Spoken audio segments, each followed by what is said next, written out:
Take a look at this. Third now, ball through the middle. This is dangerous for Aston Villa. Arsenal are winter champions for the third time. On paper, that should sound good, but in reality, it hasn't meant anything for Arsenal. 3 times winter champions, 3 times runners-up. A really sad day, a lot of difficult emotions. Obviously, we lost the game, we lost the championship after 10.5 months fighting for it, 9.5 months almost on top of it. But let me tell you something right now, this is not the same Arsenal. Mikel Arteta's team are playing like real title winners. They are winning the big games, controlling moments, and doing it with an extra edge quality, authority, and dominance. Don't believe me?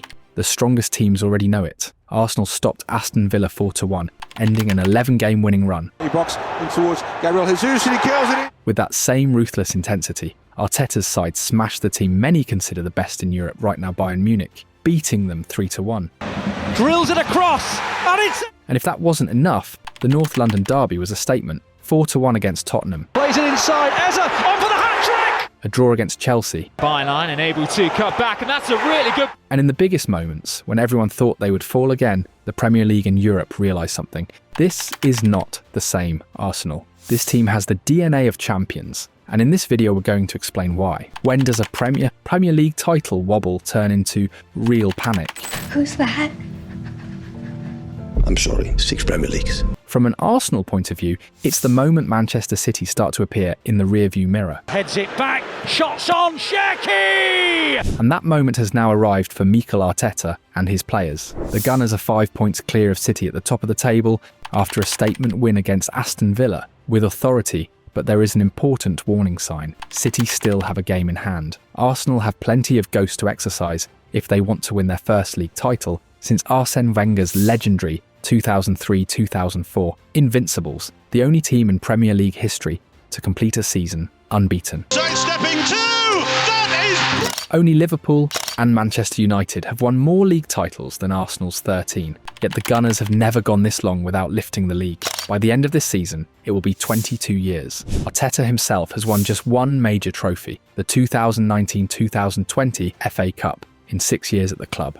It's still a Aubameyang, it's absolute! At 43, the pressure is obvious. This is the moment where he must prove he can guide a team through the mental and tactical chaos of a title race. That shared silverware drought for both club and manager creates psychological hurdles between now and May. But the biggest threat is clear and familiar: Manchester City. He goes to De Bruyne, cross the face of the ball! Every time Arteta's Arsenal have finished top at the winter break, the story has ended the same way.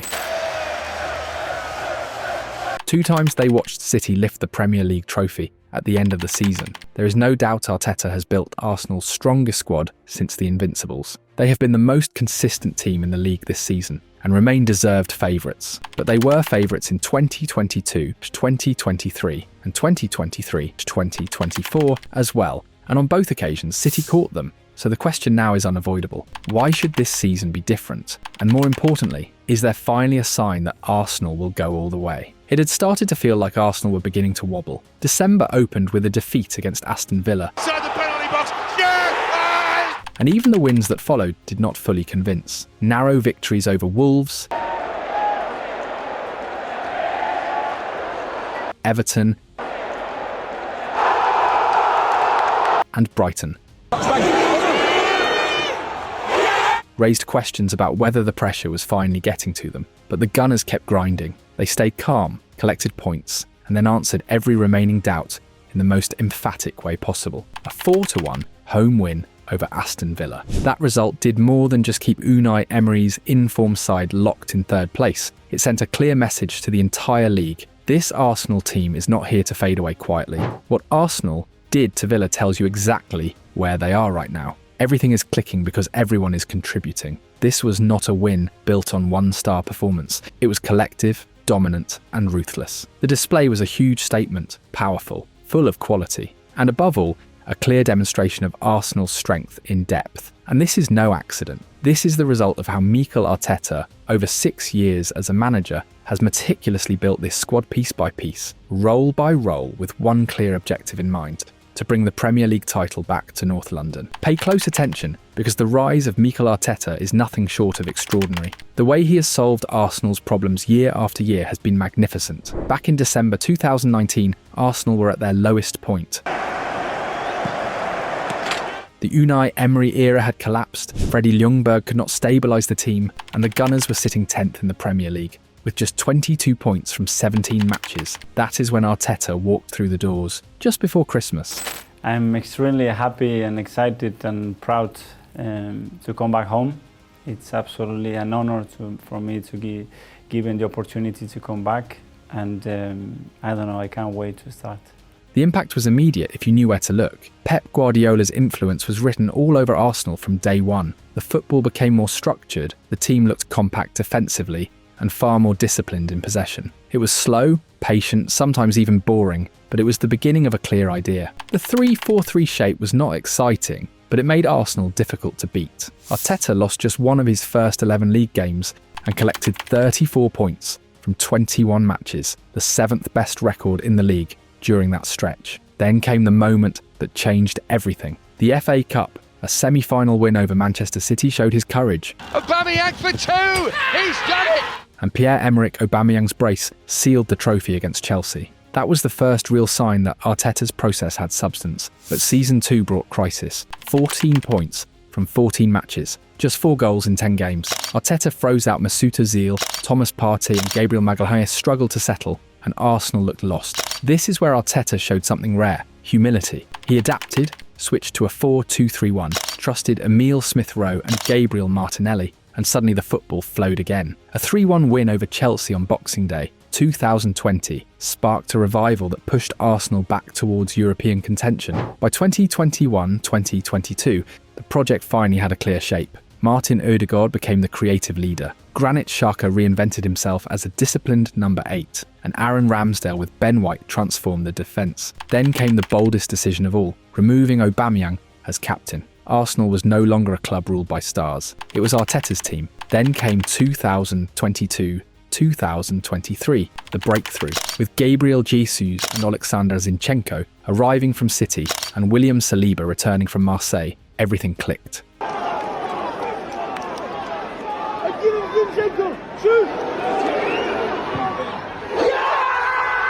50 points at the halfway stage, a title charge that rivaled Liverpool at their peak. Zinchenko redefined the inverted fullback role. Martinelli was electric, and Arsenal were flying until Saliba got injured. Manchester City caught them, and the title slipped away. The lesson was clear: depth. In 2023-2024, that lesson was applied. David Raya, Declan Rice and Kai Havertz arrived. Arsenal became more secure, smarter in possession, and lethal from set pieces, scoring 20 goals from dead balls, the most in the league. Saliba and Gabriel formed one of the best centre-back pairings in Europe, delivering 18 clean sheets. They even beat City to prove they could go toe-to-toe. But 2024-2025 still was not enough. Magical nights like the 5-1 destruction of City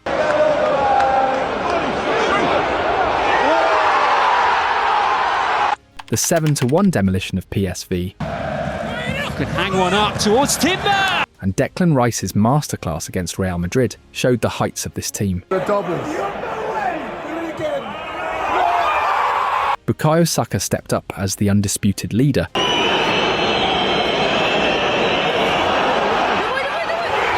Miles Lewis-Skelly emerged from Hale End.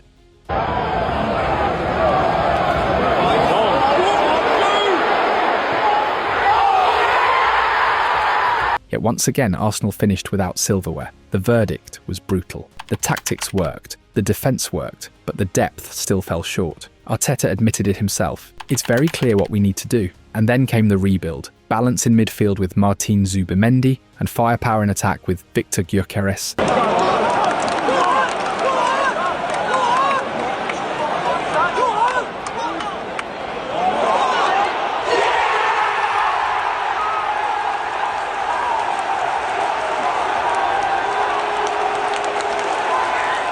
Noni Madueke and Eberechi Eze.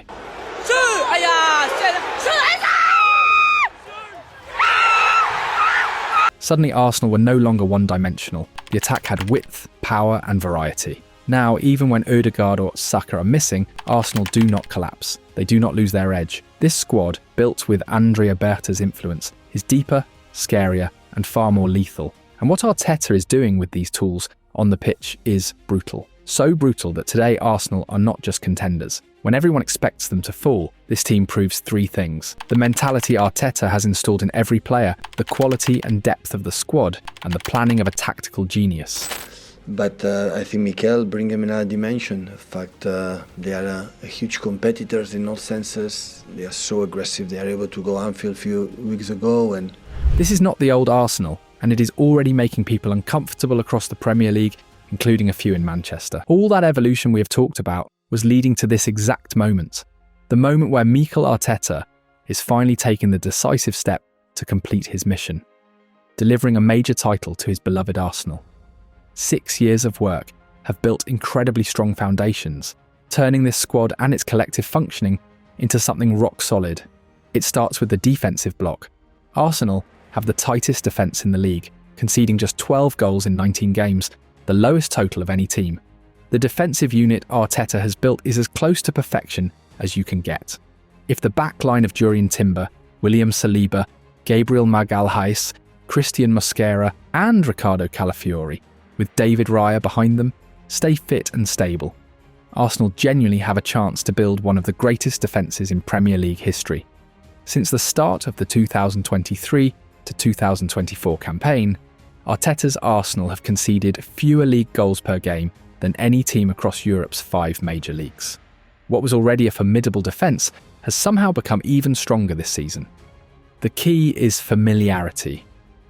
Saliba and Gabriel, the two centre-backs who form the foundation of Arsenal's defence, have now played 127 matches together in all competitions. In the Premier League alone, they have started 97 games side by side, at least 15 more than any other centre-back pairing since 2021. Their connection was instant back in 2022 and has only grown stronger. They are close friends off the pitch and completely in tune with each other's movements, strengths and weaknesses. This defence has been so dominant that Arsenal matched their own club record of 8 consecutive clean sheets, a mark first set in 1903. That run also equals the records of Preston in 1889 and Liverpool in 1920 for the most consecutive wins without conceding by an English club. The days when Arsenal could be bullied by bigger, nastier opponents are long gone. Now Arsenal are usually the biggest presence on the pitch. Saliba and Gabriel are among the most physically imposing defenders in European football. Arsenal have invested heavily in defence since Arteta arrived in 2019, and the depth is extraordinary. Assuming they activate the option to buy Piero Hincapié after his loan spell, the 8 players across Arsenal's backline will have cost a combined fee of around £235 million. With Ben White, Timber, Saliba, Gabriel, Calafiori, Lewis Skelly, Hincapié and Mosquera, Arsenal now have 2 high-level players for every position in the back 4. Another crucial addition is Martin Zubimendi.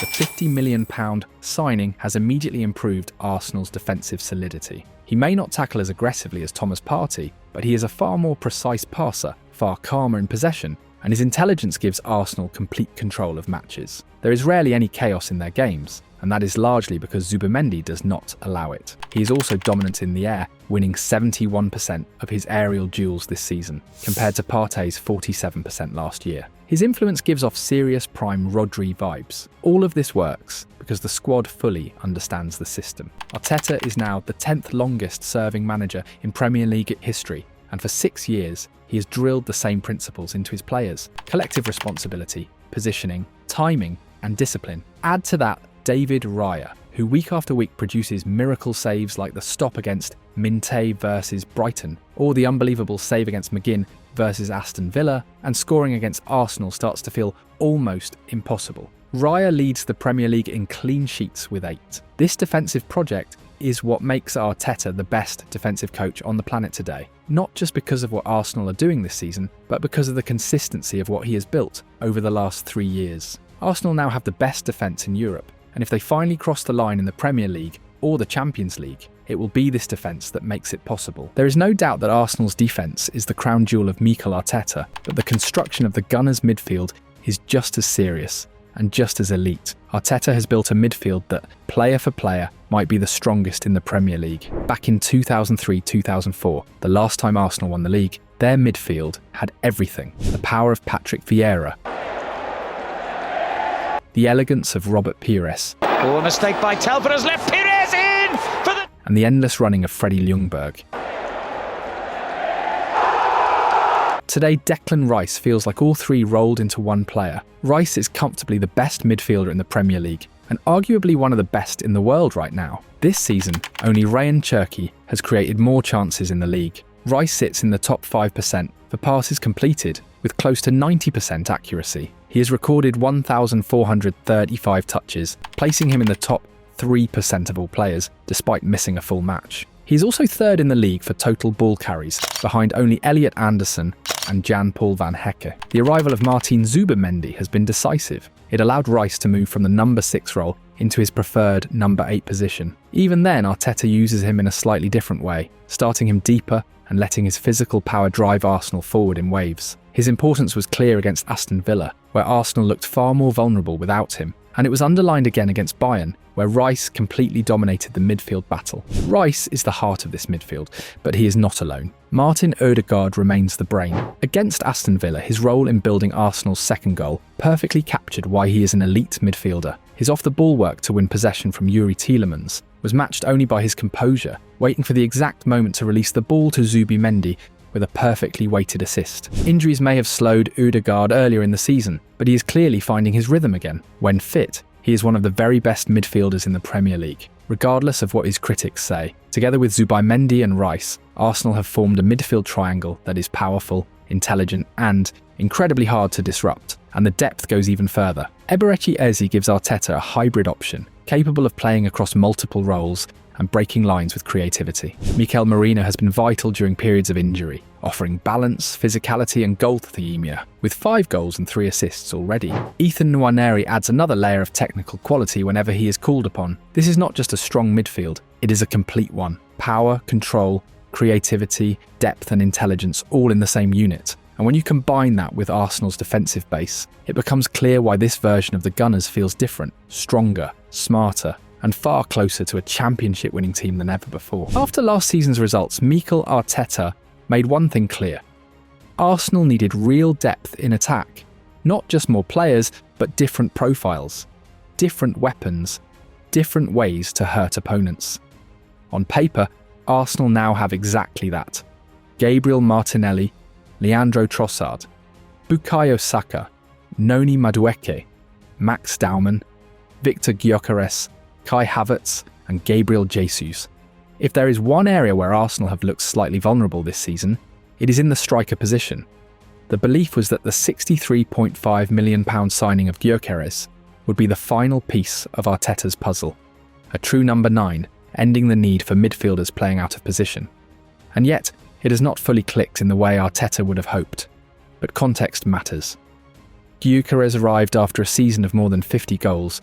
Even now, he has already scored 7. And beyond goals, he gives Arsenal something extremely valuable. Relentless off-the-ball movement, powerful overloads, constant pressure on defenders, and an instinct that forces defensive lines deeper. The goals will come. That profile does damage even when the ball is not going in. The good news for Arsenal is that Arteta no longer has to rely on the Swede alone. Injuries have hit the forward line hard, with Havertz sidelined since August, but Jesus is now back after an ACL injury. And his impact has been immediate. Against Crystal Palace in the League Cup and against Aston Villa, Jesus showed a level of sharpness and clinical finishing that Gyökeres has not always displayed. Former players took notice, including Jamie Carragher, who stated it was a fact that Jesus is a better player than Gyökeres. Having Jesus as an alternative changes everything. Depending on the opponent and the moment of the match, Arteta can now choose between 2 completely different types of striker. Jesus' goal against Villa was huge, not just for the team but for the player himself. Confidence matters. Timing matters. Meanwhile, Leandro Trossard and Bukayo Saka remain fundamental. In fact, Trossard has arguably been Arsenal's most important attacking player this year. He leads the team in goal involvement with 19, scoring 10 goals and providing 9 assists. Saka has added 11 goal contributions of his own, and his maturity, decision-making and ability to unbalance defences continue to grow every week. What Arteta has built is a balanced attack. When one piece is missing, even someone as central as Gyökeres, the team still finds ways to hurt opponents. That adaptability is not accidental. It is coaching. But the true reason Arteta deserves so much praise is the construction of the squad as a whole. In goal, David Raya has not missed a single match, and Kepa Arrizabalaga is a more than reliable alternative. At fullback, Ben White, Jurriën Timber, Ricardo Calafiori and Miles Lewis-Skelly offer variety and quality. When injuries hit the centre-back pairing of Gabriel Magalhaes and William Saliba, Christian Mosquera and Piero Hincapié stepped in without the structure collapsing. In midfield, Martin Ødegaard, Martin Zubimendi and Declan Rice are supported by Christian Nørgaard, Mikel Merino and Eberechi Eze. In attack, the options are endless. Saka, Jesus, Martinelli, Gyökeres, Trossard, Madueke, Ethan Nwaneri or Havertz. At this moment, only Havertz, Mosquera, White and Dauman are unavailable due to injury. That is why this season feels different. Arsenal are no longer one injury away from collapse. They are not one Saka knock away from losing form. They are deeper, stronger and more resilient than ever. Arteta's results keep backing it up. Arsenal finished 2025 unbeaten at the Emirates. The team is stronger than ever. And slowly, inevitably, Arteta is becoming exactly what Pep Guardiola fears most, a student who might one day surpass the master.